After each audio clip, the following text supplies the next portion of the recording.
Je m'appelle Serge Guérin, je suis un sociologue, je suis professeur à l'INSEC Grande École. J'ai publié une quarantaine de bouquins, entre autres sur les enjeux autour du vieillissement, le dernier s'appelant « Et si les vieux aussi, sauver la planète ». Alors, le Salon des seniors a quelque chose de très sympa, de très chouette, de très positif, parce qu'il y a beaucoup de monde qui vient, de générations bien sûr âgées, mais ça va, je sais pas, de la cinquantaine à plus de 80 ans, avec des gens qui viennent par curiosité, qui viennent un peu fureter autour des stands. Et puis c'est vrai qu'il y a aussi beaucoup d'animations, beaucoup de débats. Moi j'en ai animé plusieurs, créé plusieurs. Les gens sont très très présents, posent des questions, interviennent et je crois tout simplement ont plaisir à être là.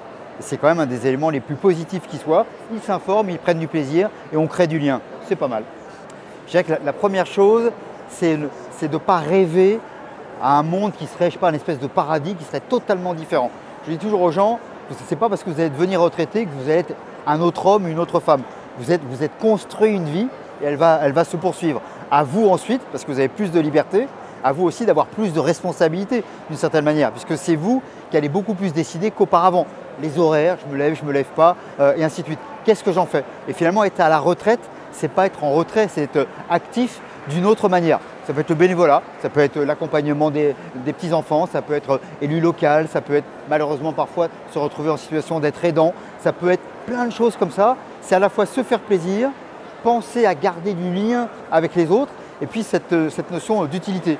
L'utilité, elle n'est pas que productive, elle n'est pas que économique, elle est aussi symbolique, elle est aussi dans la transmission. Et c'est autour de ça, c'est finalement d'une certaine manière, si on le veut, si on en est capable, avec les revenus que l'on a, c'est faire de la retraite un moment à la fois de liberté, mais aussi de responsabilité.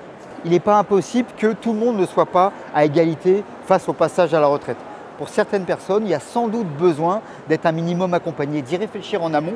C'est en partie la responsabilité des entreprises, mais voilà, réfléchir en amont de qu'est-ce que je vais faire après, qu'est-ce que je vais faire plus tard. Encore une fois, ça ne va pas être l'ancien monde et le nouveau monde, ça va être la continuité, mais avec plein de changements. Et je peux avoir besoin, c'est de la prévention, c'est s'y préparer. Et deux, parfois, comme je sais pas, moi je décide d'apprendre une nouvelle langue, eh ben, j'ai besoin souvent d'être accompagné. Là, c'est exactement pareil. Il y a des gens qui n'en ont pas besoin, mais il y a aussi des gens qui peuvent en avoir besoin. Le premier message, c'est que le doute, c'est toujours fécond. Il faut se méfier des gens qui n'ont aucun doute. Le deuxième message, c'est de prendre le temps d'y réfléchir en amont, avant.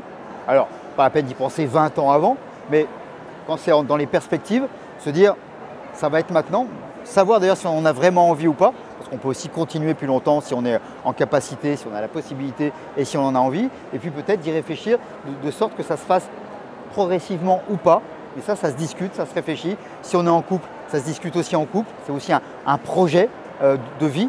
Ça se discute peut-être avec les enfants si on a des enfants. Ça se discute pourquoi pas avec des amis. Ça se discute avec plein de gens. Et pourquoi pas aussi en allant voir du côté de conseils qui pourraient accompagner autour de ce sujet. Le premier des conseils pourrait être les ressources humaines de l'entreprise, si on est dans une entreprise suffisamment importante. Dans d'autres cas, ce n'est pas possible. Ça peut être aussi de voir là où on habite, à la mairie, le CCAS, des éléments comme ça, voir qu'est-ce qu'il y a dans le tissu associatif, dans les propositions, et réfléchir à son projet. C'est finalement une retraite, c'est aussi une carrière. On pourrait dire qu'il y a une carrière de retraité. Donc c'est réfléchir à cette deuxième, troisième, quatrième, cinquième vie professionnelle ou vie d'activité, activité avec un S, qui permet aussi de construire ses projets. Le secret, c'est la curiosité, le secret, c'est le lien, et le secret, c'est se dire, bazar de sort, j'ai droit à prendre du plaisir jusqu'à la fin de ma vie.